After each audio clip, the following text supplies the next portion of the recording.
Hello everyone, welcome to our channel. Don't forget to subscribe and click on the bell icon. In this video we're going to show you how to insert and remove a page break in Word 2016. So here's our page 1. If we hit Ctrl Enter, we'll make another page using a page break. We can also go ahead and go up to the Insert tab. And from there we can hit Page Break if we don't want to hit Ctrl Enter. Here's our page 3. Now for removing page breaks, it might be handy to see them every once in a while. So we hit that button there to show everything.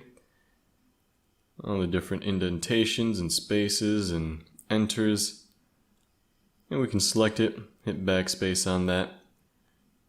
And we don't need to see it to remove it. We'll just find some indentation like that with our cursor and hit backspace on that to remove a page break. This has been a HowTech video tutorial. Please like, subscribe, comment, and thank you for watching. Thanks for watching. If you enjoyed this video, please make sure to give it a thumbs up and subscribe to our channel.